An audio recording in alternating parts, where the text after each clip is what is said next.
That was insane, buddy. Welcome, everyone. I'm here sitting beside Billy Rymer, the drummer for Dillinger Escape Plan. How you doing, man? Dude, what is up? Yeah, buddy. Thanks for having me here. Yeah, hey, dude, you're always welcome. Let me catch my breath for a second. Yeah, like catch your breath, man. I'll introduce you. I'm If you good. guys don't know Billy, you got to check him out online. And if you guys haven't heard his band, the Dillinger Escape Plan, you got to follow them online. DillingerEscapePlan.org is their website. You can also find them on Facebook, social media at Dillinger Escape Plan. Billy, you're on Facebook or sorry, Instagram as well at Billy Rymer Drums. You know, I'm on someone's computer somewhere. You got to be online. I think I got a Snapchat somewhere. I got an Instagram, Facebook, whole 9 yards, whatnot. Yeah. I'm easy to find. You want to write me? I'll talk to you. Absolutely. Well, again, thank you so much for coming out here, man. Yeah, this rules. I've definitely seen a couple of these videos, and I kind of feel like I've just morphed into my computer screen. Yeah. And I'm just like existing here, and I'm in this weird box, but it's cool. I like it. Great, man. Let's teach some stuff. What are we doing here? We are teaching a lesson. Oh, I already know. You already know. We did talk about it. We talked about this. That's right. But before we get into that, guys, again, give a warm welcome to Billy and follow him online. Thanks also to the sponsors who helped bring him out here. Tama Drums. We got Zildjian Cymbals, Remo Heads, and Vader Drumsticks. Definitely. And you got your own signature stick as well with Vader too. It's one of their stock models. It's the Power 3A. Yep. And yeah, it's basically, it's kind of just like a longer 5B, and I got a little more torque out of it.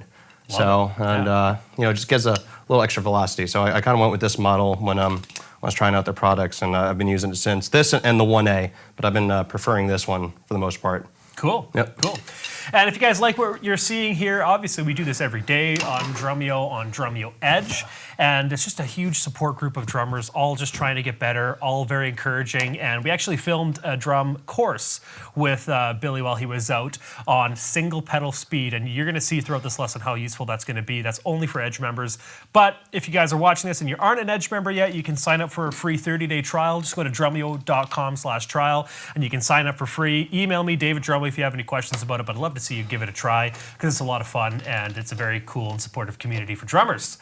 All right, man. So the lesson topic today is rhythm creation formula. Yes. What does that even mean? When we were trying to think of what we're going to do today, I'm always into the idea of making the most out of the simplest thing. So what we're going to do here is a series of steps. You can take this with a number of patterns. We're going to do one pattern specifically today. It's a very basic linear exercise of just kick, right, left. There's a number of variations of what we can do with this, and one of them is going to be, adding accents, applying dynamics. Another step is going to be orchestration, where we're going to place this pattern around the kit. Step 3 is going to be like your subdivision change. So whether you're going to play this in like an 8th note triplet, a 16th note, a 16th note triplet, a 32nd note. Yeah. And then we're gonna we have the 4th step. We're gonna kind of like add and subtract notes and just kind of have fun with this pattern and just show you how we can apply different variations. And I'll do a number of examples with that. And then ultimately we just want to make a groove, and that will be the final step. I love the topic. When we were talking about it, the concept that you apply it to everything. And in fact, when he sent me, before we did the lesson, Billy sent me a bunch of clips of him playing, and there's so many cool ideas. So this really can be applied to anything you practice. Yes. Any rhythm, any kind of pattern, whether it be linear or anything that you create, this same concept can be applied. Absolutely. And we'll dig into that a little bit into the lesson. But what are you starting with? What's the pattern you're going to use today? The pattern we're starting with is just kick, right, left.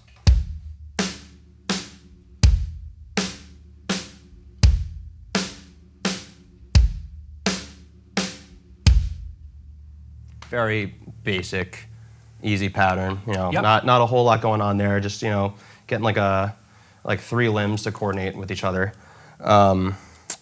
And then we're going to apply this to a number of different things. So to hear this in like a 16th note triplet would just kind of have this feel.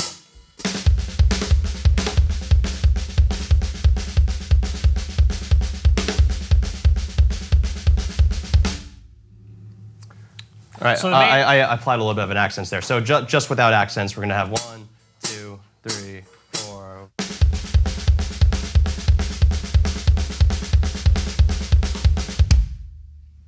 right? Cool. So get comfortable. So say someone wants to apply this form. That's the starting point. Pick a pattern. Pick a pattern. Yeah, this is gonna. I make this like when I was thinking about this lesson, I kind of thought of this like little cheesy middle school, science experiment analogy of simply just having like a control factor and, Sure. and a variable, Yep. right? So in this instance, the steps we're going to apply are going to be the variables. The control and the thing that's going to remain constant is the pattern, right? So what we were just playing is just this kick, right, left. This is going to remain pretty much the same, and we're going to apply all these different things to it. And this obviously could apply to like a number of things. You do an ostinato on the bell, and then like get solo-y with every other limb. But when we were creating this, I just wanted to have something be the same and something just kind of play on a variation of one concept. Okay. So what we just displayed was the 16th note triplet version of this exercise. Yep. Obviously, we can permutate that. Just we can start this on the kick. We start this on the left. For all intents and purposes, we're just going to stick with this right left kick. Okay. So I guess step one, adding accents. Adding accents. Adding accents. Okay. So simply, if you have this, it's just kind of like this one like stagnant character, and you can just create all these new personalities by simply adding accents. So something as simple as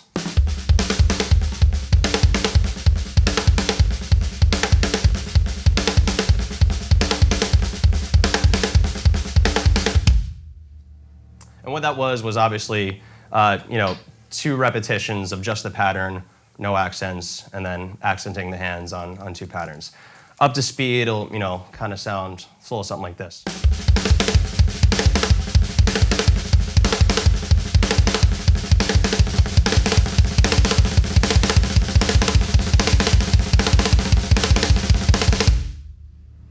Cool. And that's just on the snare. We didn't get into the next step. So now when you talk about adding accents, I love the example you gave. Pretty simple example of just adding accents, but where would you take it? Oh, well, obviously, there's a lot you can do with it.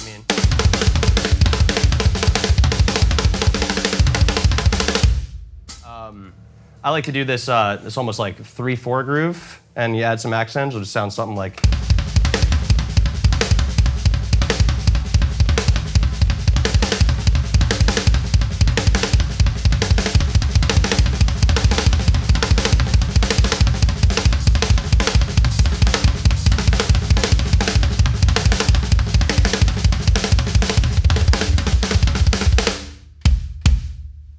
Cool.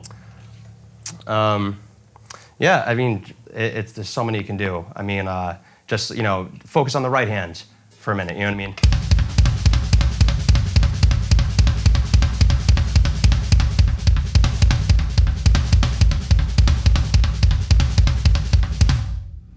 Throw in some lefts.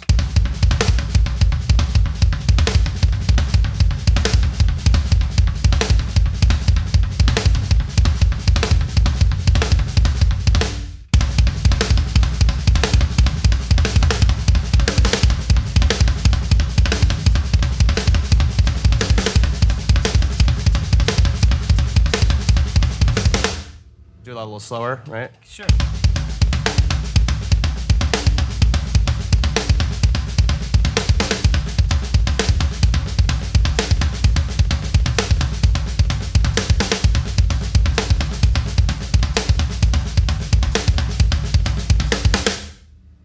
Awesome. And all that is, well, obviously you moved your hand to the tom, but just adding accents in there. Oh, yeah. And we'll get to that later. Yeah, just adding accents, and I was just doing that so you can kind of just like decipher the different tones. Sure. Yeah. On the snare beat. Slower.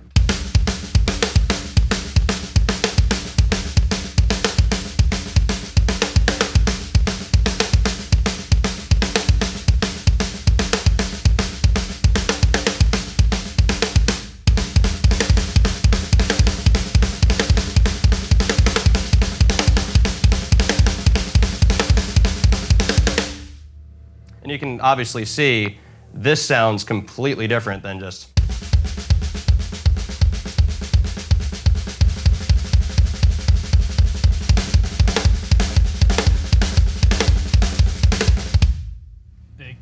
I mean, there's all these varieties you can do, just like simply adding accents. So, you know, any pattern you do, you apply accents, you apply dynamic range, you're gonna get all these different characteristics, and I think that's cool. And I think, personally for me, like when I started doing this with a lot of patterns, I kind of found myself making little, like subtle breakthroughs in my practice regimen. You know what I mean? Becoming aware of all these different subtleties and these different things you can do with just like one thing. You know what I mean? Totally. Kind of like that Taco Bell analogy. They serve you the same thing. Yeah. You know what I mean? It's like the same ingredients, but you know they make all these different things with it. Silly as it is, but either way. Yeah, that's great. So step two would be orchestration. Step two would be orchestration. So clearly we're not playing just one instrument here. I mean, we got a couple of things, and this is a relatively small kit. I'm usually a 4-piece guy, but you know where you're going to place the right hand, where you're going to place the left hand, can ultimately dictate your orchestration. And I like to do a couple of things with this. I mean, you know.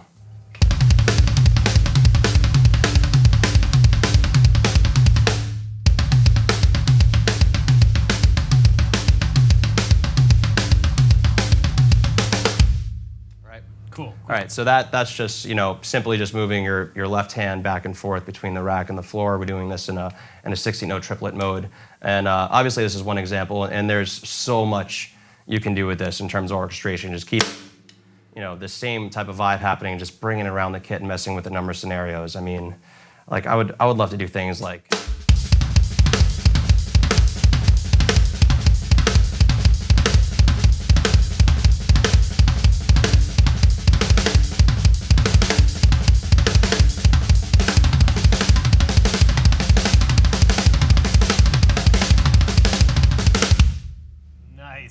And what that was, I mean, this is like like a 9 pattern almost. Yeah, like yeah, you got 3 of those phrases in there, and you get this cool, you know, like figure of 9 notes. And that one is just like. This is one of my favorite ones. I mean, we can notate that later further. Show it again slower. Oh, okay, so it'd be like still right, left kick, right, left kick, right, left kick. So there's gonna be 3 scenarios here. You're gonna have 2 on the floor, 1 right on the floor, left on the snare, right on the snare, left on the snare, kicks in between. So it'd be like.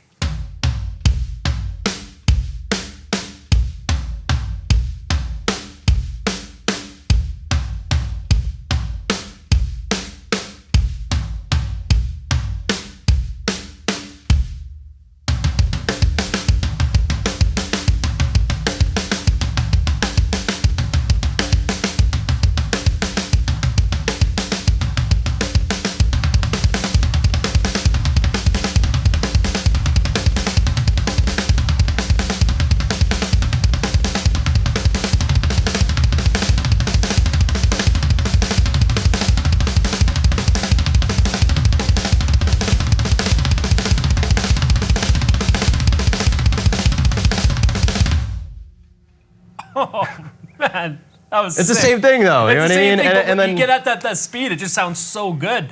It's a little trick, like you know, smoke and mirrors. It's the same thing. Yeah. You just take it around. You do different things, and that's what's jarring too. And it always gets like kind of confusing to like hear when you're like used to a certain sound. It can kind of throw you off to like hear like the left hand on another sound. That's why like you know I tell people to. Like whatever groove they're gonna play, like on the hi-hat, switch between your snare and the hat. You know what I mean? If you're gonna like even something is like paradiddles. I know this is off topic, but something is like.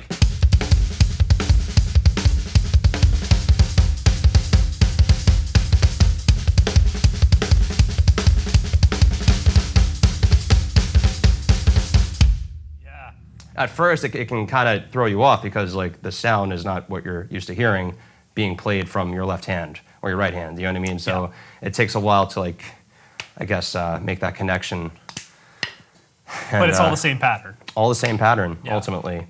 So when you practice this, when you are trying orchestration, do you just literally just randomly hit different things and hope it sounds good? Or how do you develop that? Well, there's a number of things I like to do. I mean, there's like, you know, your A-B method where you just like, you can either just like bring like one hand back and forth between 2 surfaces and you know, like we were doing before, like.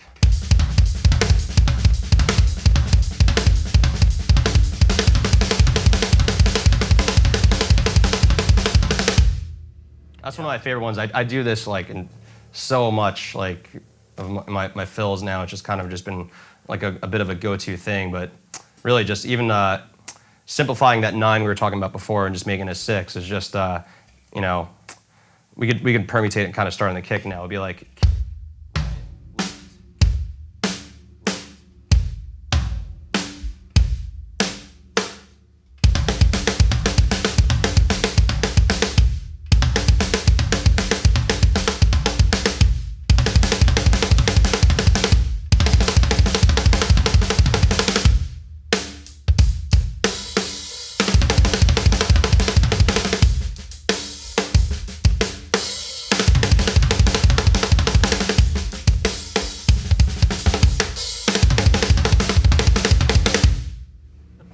Sounds so good. It's just a cool thing to just like give little varieties and little, you know, variations like on like something that's so basic. You know what I mean? You're taking something so simple and just giving it this new sophistication by adding all these elements, and I think that's cool. So I guess the next step would be changing the subdivision. Oh, right. Well, all right. Yeah. So we were already kind of talking about that. So clearly, you know, you would have this. We could play this in, you know, 8th note triplets, like.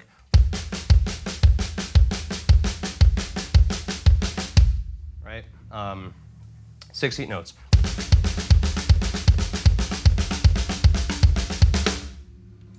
Right.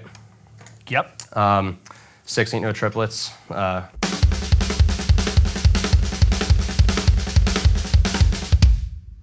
Let me throw a click on so we can have some reference to this because sure. for the listener, it might be tough to hear the note value. So why don't I give you...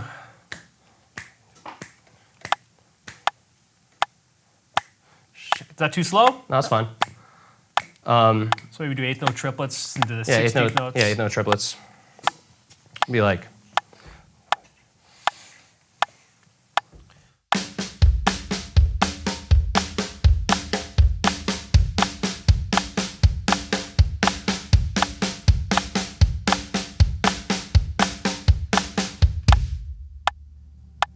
And then 16th notes.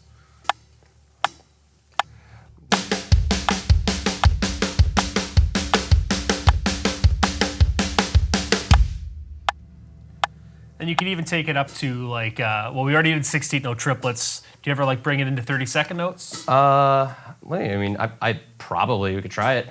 Let's give it a try.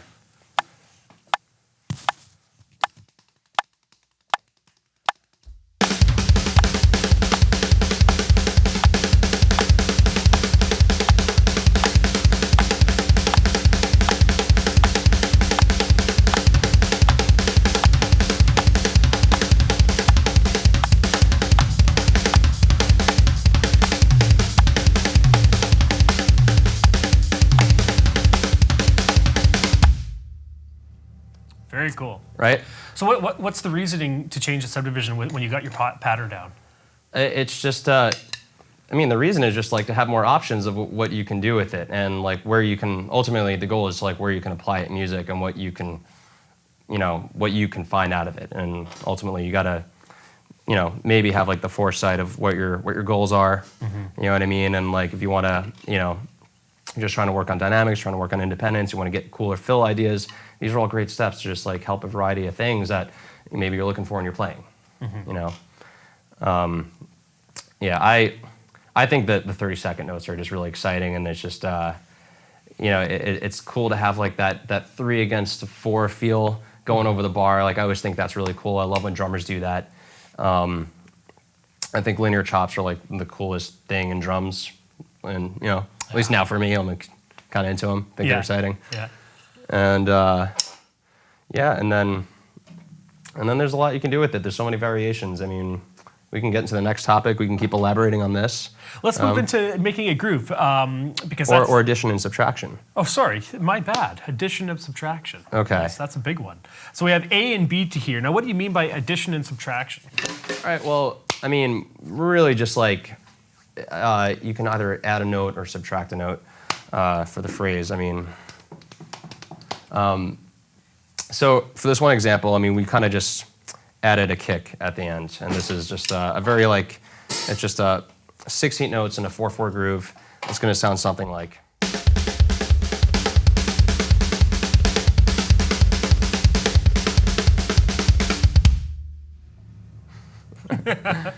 But that, again, slow, that would be...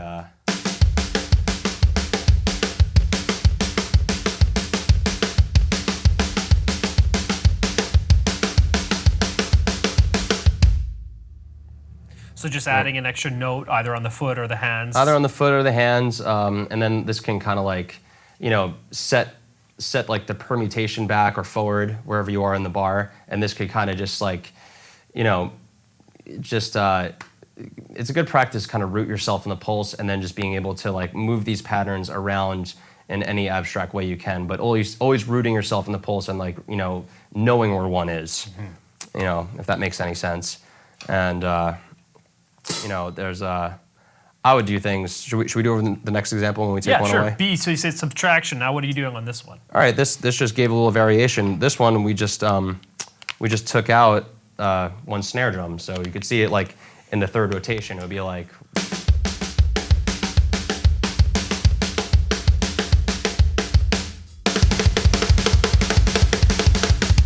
Right? Yeah. And that could just be a little cool idea too, and all you did was just take one note away and you have this whole new pattern. And then even with that, you could apply all of these other steps with that, whether it's the rate change, the accents, and... Show us a couple examples. Well, for this whole idea, like I'll kind of just do stuff like this, like...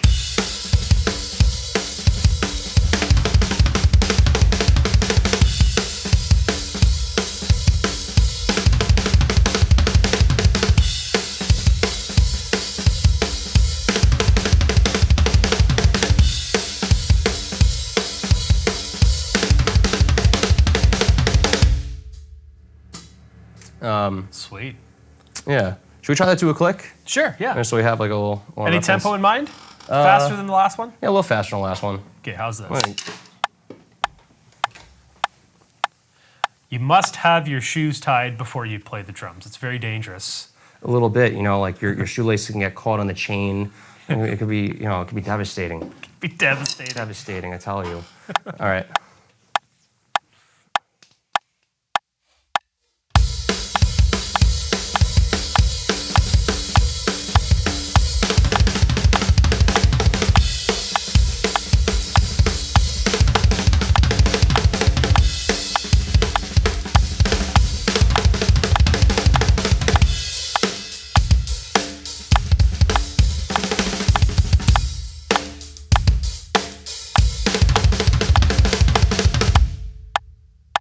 That's kind of like my one variation, that it's kind of like a little bit of a go-to, but all I do is like add a double and then kind of go over the bar and then add double at the end, get back to the one type of deal. It's great because you can see where you could take this formula, this concept, obviously, and then this applies to any kind of pattern, not just right, left, kick. Totally. So, make it groove. What do you mean by make it groove? Step 5. I mean, you could even just take this thing and make it like a simple, like triplet beat. You know what I mean? Just.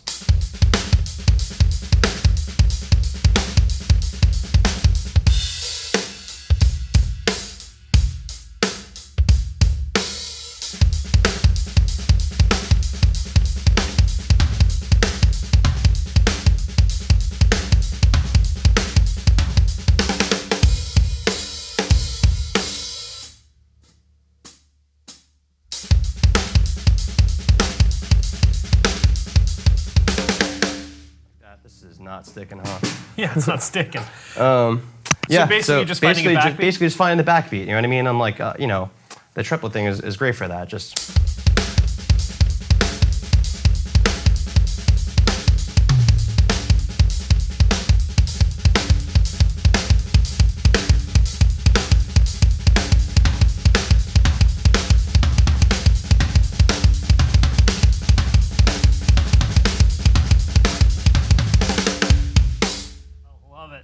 I also, we're doing that 3/4 example, but again, in a groove setting, I love this in 3/4.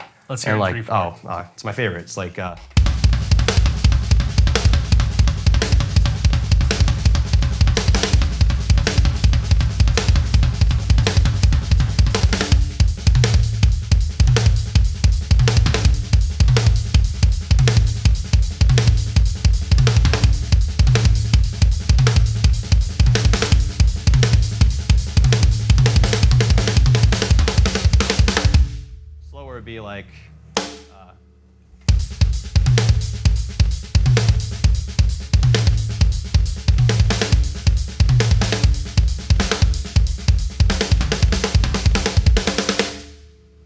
Clearly, we're starting with the kick there, Yeah. permutating a little bit. Sure. You could also just keep it like.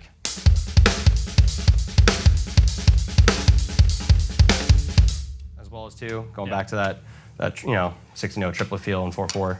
Yeah, I mean, tons you could do with just this. Also, I mean, even like in that 3/4 thing, like another thing I like to do is just kind of like sneak a double in. Sometimes you want to take this a little bit further, and like, Sure. I think that can get kind of neat. So obviously have.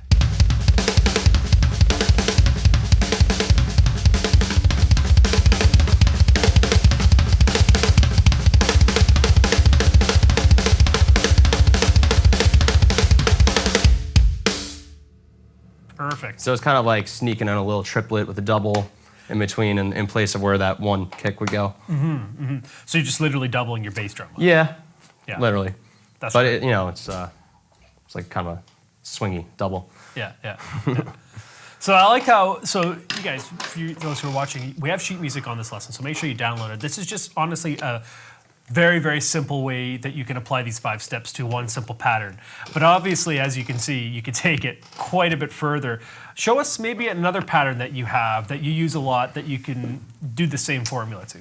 Oh, yeah, I mean, there's like something as simple as just like this, it's just like 16 notes, and the hand pattern would be right, left, left, right, left, left, right, left.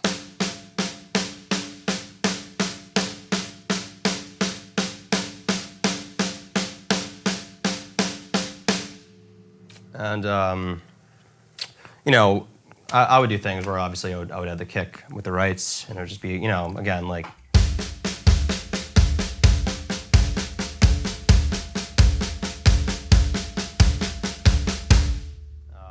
We speed it up, we add some accents, we get into like kind of like, this type of vibe.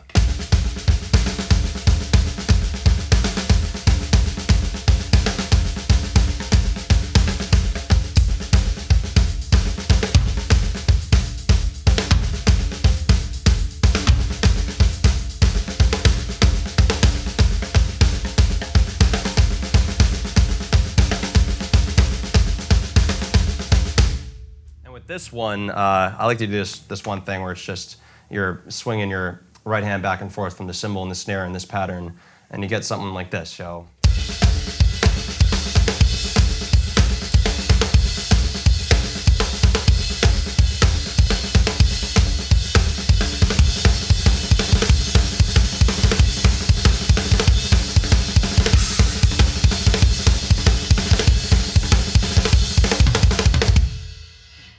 Little combo of the other pattern at the end. Yeah. So yeah, that stuff's a lot of fun, and it literally is just the same thing, bringing it around, adding accents, orchestrating it. Yeah. It's crazy because I get a lot of drummers that ask me and ask Drumeo, it's like, I'm not creative. Like, how do I work on my creativity? And they want to play those kind of patterns, but they don't know how to get there. And it's as simple as just doing this kind of step-by-step process, speeding it up and getting really comfortable with it. Yeah, and it's it's like learn every rule you can, learn every technique, and almost like learn it to forget it. You know what I mean? And then be able to like think outside the box and just like not give yourself limitations, but keep all of those like core fundamentals of technique and like subdivision, rate change, and just keep that in the back of your mind. And eventually, you just you find your own way. You do this long enough, you have patience, you have perseverance and dedication. You'll find what you need out of this, I feel. No, it's great. I love it. The rhythm creation formula. It's awesome. Yeah, you can literally create tons of rhythms out of one rhythm. Yeah. You literally just have one little building block, and there's a number of things you can do with it. And that's obviously I'm not demonstrating everything. I'm just demonstrating, enough for right now in this lesson. Yeah, and of course. Give you a bird's eye view of what you can do with a number of examples and patterns. Do you have anything to add, or maybe some other examples that you wanted to show? Off the top of my head, not really. I mean, we just went through that. I can go on tangents. I don't know if it's necessarily appropriate. There's so much I want to talk about. I know, we gotta. Well, I'll tell you what. Let's get you to play another song for us. Oh, okay. Another Dillinger song. Which one did you want to do? All right. Well, there's a song called "Understanding Decay" off of our last record. One of Us Is a Killer, and it's personally my favorite song of the record. We only played it live like a handful of times.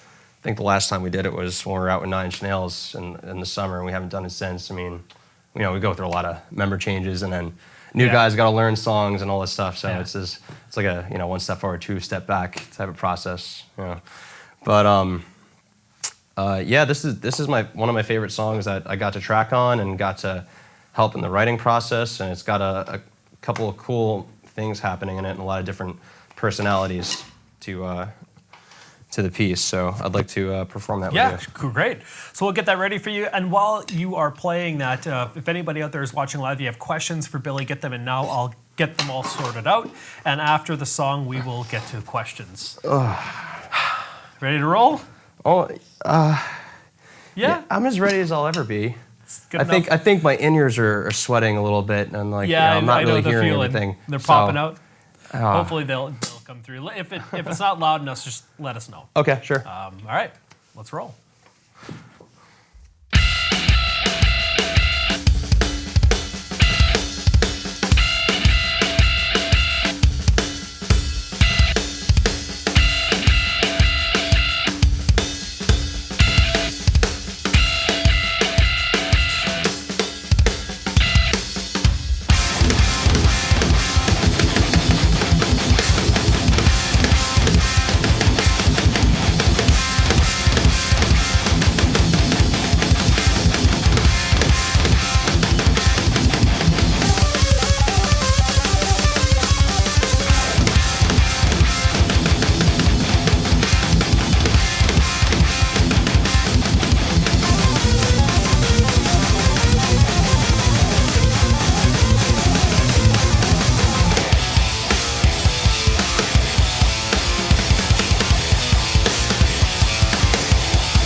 I called it with the earbuds in the beginning of that one. Sorry about that, guys.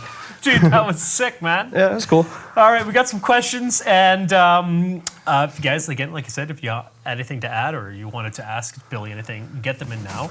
And we'll start here with Freaky. Freaky says, hey, when you add or subtract notes at that speed, are you able to think that fast, or do you have larger go-to chunks that you connect? Like I said, it's just like keep these things and these ideas in the back of your mind, and eventually, like, you just practice these things to a metronome, and you find where the patterns are supposed to land. You root yourself in the pulse, and like you'll find your way back to one. Whether you got to add like 4 notes at the end of the phrase on your snare to get that downbeat, or if you if you got to take a note away, if you got to rest, there's a number of things you could do, but. For the most part, it's just I try not to think. I try not to be like so conscious of every note I'm playing, and just kind of just know the rules in the back of my head and just let it happen and just be rooted in the pulse. If that makes any sense. Yeah, kind of makes sense. All right. Start slow, obviously. Start slow. Yeah. Apply these variations and have fun with it. Obviously. Cool.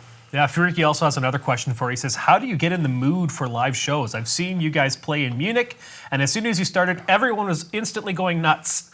So, we'll be talking about the last episode of Better Call Saul, Breaking Bad, or Walking Dead, like right before we get on stage. It's pretty funny now. It's like, especially once you're like so many shows into the tour, it becomes like second nature, and we're completely different people on stage than we are, in our real lives. It's kind of this interesting dichotomy, as collectively, as a band anyway. And I don't know, literally, like, I could be on stage in 5 minutes, and this is how, our bandmates would just be hanging out and talking. Totally. You know what I mean? And then all of a sudden you go on stage, and then there it is. So it's not like, we're not back there being like, all right, we gotta go out there. We're not like, getting cheerleaders. We're hanging out, and then we go play a show. Yeah, you're professionals. No? I guess it depends on who you ask. Fair enough. But by definition, probably. I would say probably, so. But I will say we're all passionate individuals, man. I mean, we actually, we really care about what we do. We really care about the music that we make, and we actually care about the shows we put on. And unfortunately, we don't all live within a close range, or we don't live near each other, so we rarely get to practice. So all of us have to be very much, responsible for our own parts and our own, taking the time to practice individually. Cool. Liam BH8 says, is that a Tama Star Classic that you're playing? Oh, yeah. This is a Star Classic. It is a Star Classic Birch Babinga kit, and the snare I'm using is it's the SLP Brass series. This is actually my personal favorite snare. I've been bringing it with me everywhere, and I've used it on a ton of records. I used this on every song on the Les Glassrow record I just tracked. I used it on the Dillinger record. A lot of my projects, it's just, I bring a couple snares in the studio, and this one always passes the test. Yeah, somehow. Sounds really good. I love it, man. It can handle so much. And Yeah, it's just James got the great combination of like attack and body and tone. Yeah. James just asked, that snare sounds awesome. Give us some more info on it. So you just did. Thank you for that. Oh. Yeah, Dave Warfel says, nice lesson, guys. Not a question, but thanks for being human, Billy. Counting when you playing on your leg to get the sticking before you put it on the kit. It's just good to see. And messing up live. Live on broadcast and showing that. Everyone's human, man. Yeah, we're all human. Look, sometimes it's good to just train wreck a show as long as you're passionate into it. I mean, sometimes it's better obviously won't trash this kit here. It's not the right context or environment, but it's yeah, that's like the school I kind of got into with Dillinger. It's just more about the attitude. It's more about the performance and like the overall motion you can convey, and that's really where more of my interests are in, more so than I obviously care about being proficient. I want to be more proficient and practice as much as I can. And I don't consider myself a master at this whatsoever. I'm learning. I'm still learning. I'm 31. I'm going to learn this forever. I will never call myself a master or I just love it. This is what I do. I'm happy that I found something I can pursue, and it's taken me a number of places. Now I'm sitting in this room because of like how much I practiced, and Yeah. you know what I mean. Well, Like, it's paid off. You definitely. yeah, it's definitely doing some cool things. I'm not mad. No. Here's one from Liam Beats. Says, hey, Billy, big fan of Dillinger.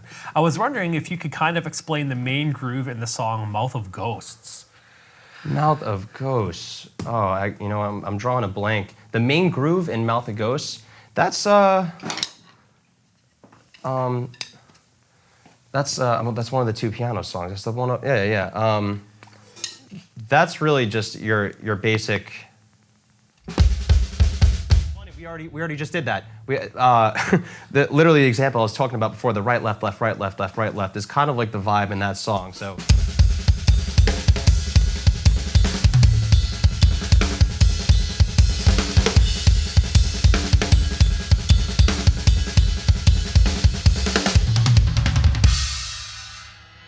Same idea, eh? Same idea, and that's, you know.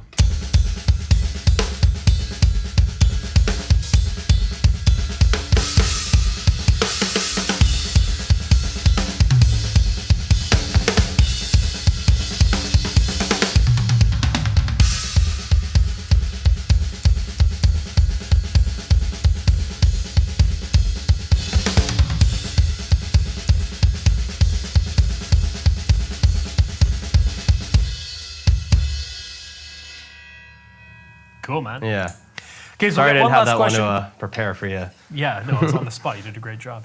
One last question before we wrap it up, and then I'll obviously see if you can play one more Dillinger song for us. Yeah. Cool. Yeah, we can This try. one is from Ron De Laurentiis. Says, hey, Billy, do you play any other instruments that have helped your drumming? That's probably the best question I've ever been asked, like in any of these things. That's well, there that's you go. killer. Congrats, Who Ron. asked that? Ron De Laurentiis. Ron De Laurentiis. Yo, thank you, Ron. Actually, yeah, and you know what?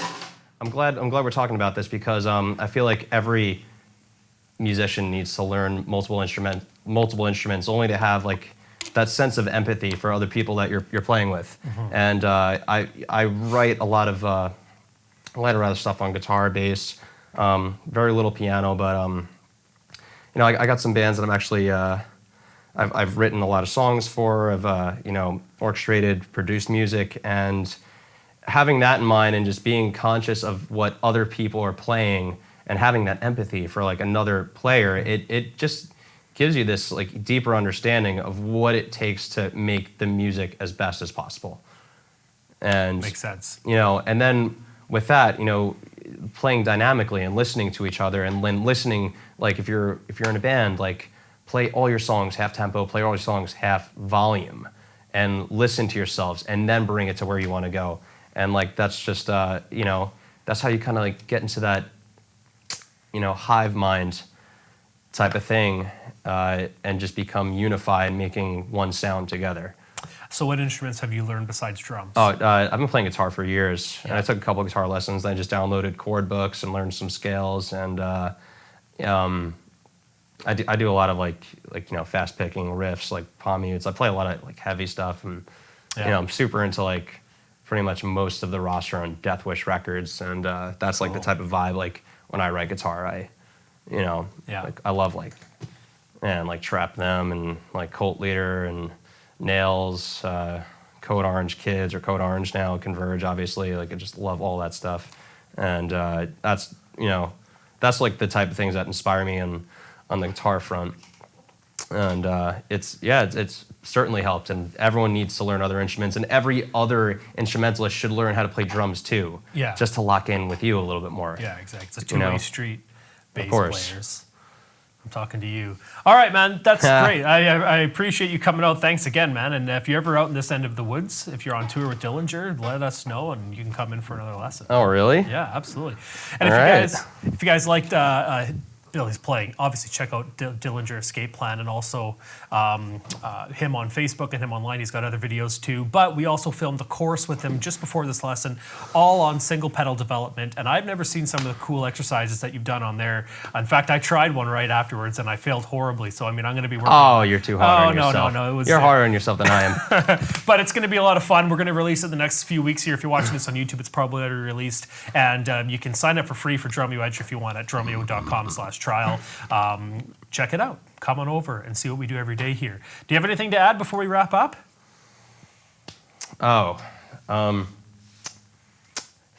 Thanks for watching. Thanks for caring. And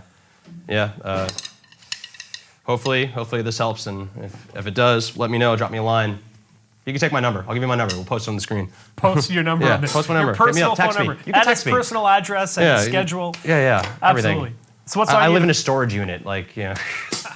Classic fine. drummer. Of course. What song are you going to play us out with? We do a song off of the last Dillinger record called When I Lost My Bet. All right. Let's do it. Thank you again. See you guys all later. Yeah, no worries. Cheers.